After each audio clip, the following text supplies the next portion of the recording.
दुनिया में कोई भी इसराइल की बढ़ती हुई बर्बरियत को रोक नहीं पा रहा। याजूज और माजूज के कबाइल हैं, वो हर तरफ से पूरी दुनिया पर हमला आवर हैं। आज हम अक्सरियत में होने के बावजूद मस्जिद अक्सा की हिफाजत नहीं कर पा रहे। अस्सलाम वालेकुम नाज़रीन, आज का हमारा मौजू है कि दज्जाली ताकतें मुस्तकबिल में मशरिक में कौन से मुल्क को सुपर पावर बनाने जा रहे हैं। नाज़रीन, अगर हम आलमी ताकतों के किरदार पर नजर रखें तो हमें मालूम होता है आलमी ताकतें इसराइल को सुपर पावर बनाना चाह रहे हैं, जिसकी बुनियादी वजह यह है कि यहूदी भी दज्जाल को उस वक्त तक मसीहा मानने के लिए तैयार ही नहीं होंगे जब तक कि वो बैतुल मक़दस पर अबूर हासिल न कर ले। तो इसलिए अब दज्जाल के लिए ये लाजमी है कि वो बैतुल मक़दस में एक सुहूनी रियासत को नुमाइंदा बनाए, जिसके जरिए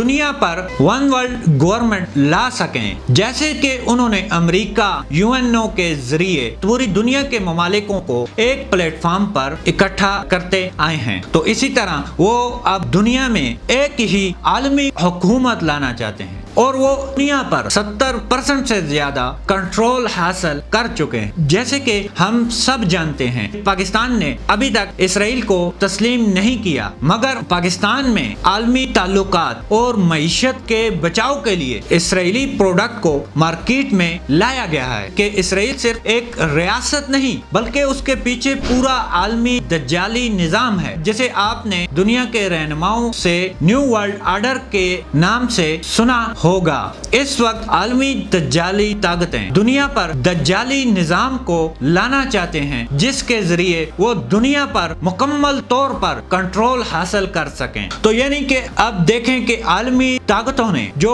चाइना को सुपर पावर बनने के ख्वाब दिखाए हुए हैं वो सब फर्जी हैं, और इसी तरह इंडिया को अखंड भारत और सुपर पावर बनने जैसे ख्वाब दिखाए गए हैं, वो भी एक ख्याली कहानियां हैं। हकीकत में आलमी ताकतें इसराइल को ही सुपर पावर बनाना चाहते हैं, जिसको रोकना आज नहायत मुश्किल तरीन होता जा रहा है कि आज दुनिया में कोई भी इसराइल की बढ़ती हुई बर्बरियत को रोक नहीं पा रहा, क्योंकि ये जो आलमी दज्जाली ताकतें हैं, जो याजूज और माजूज के कबाइल हैं, वो हर तरफ से पूरी दुनिया पर हमला आवर हैं। इसी वजह से नाजरीन, आज हम अक्सरियत में होने के बावजूद मस्जिद अक्सा की हिफाजत नहीं कर पा रहे, क्योंकि आलमी ताकतों ने पूरी दुनिया को अपने शिकंजों में जकड़ा हुआ है, जिससे ना आप आजाद हैं ना मैं आजाद हो सकता हूँ। मगर हमारे मुक्तदिर अदारों को चाहिए था कि वो इसराइल के खिलाफ खुफिया तौर पर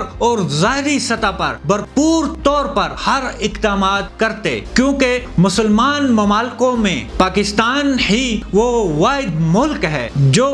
इसराइल को खत्म तो नहीं कर सकता मगर ग्रेटर इसराइल के मंसूबे को रोक सकता है। मगर वो रोक नहीं रहे, क्योंकि इस वक्त इसराइल के पीछे दज्जाली और याजूज और माजूज के हथकंडे हैं, जिनके चंगलों में तमाम ममालिक फंसे हुए हैं। और इसी तरह मुसलमान ममालिकों के साथ साथ तमाम गैर मुस्लिम ममालिक भी आप देखें, इसराइल के जुल्म और बर्बरियत को जानते हुए भी वो इसराइल का साथ दे रहे हैं, क्योंकि जो आलमी दज्जाली ताकतें हैं उन्होंने पूरी दुनिया को कंट्रोल किया हुआ है। नाजरीन, इन ताकतों के खिलाफ हमें इक़दाम करने के लिए अभी एक आलमी इनकलाब की जरूरत है, जो तमाम मुल्कों तमाम कौमों, जैसे कि आपने देखा इसराइल की जुल्म और बर्बरियत के खिलाफ आलमी सतह पर कितने ही गैर मुस्लिम ममालिकों में भी एहतजाज किए गए हैं। तो इसीलिए हमें चाहिए होगा कि हम आलमी सतह पर इसराइल के खिलाफ मज़ाहमती तरीक पर अमल पैरा होना होगा,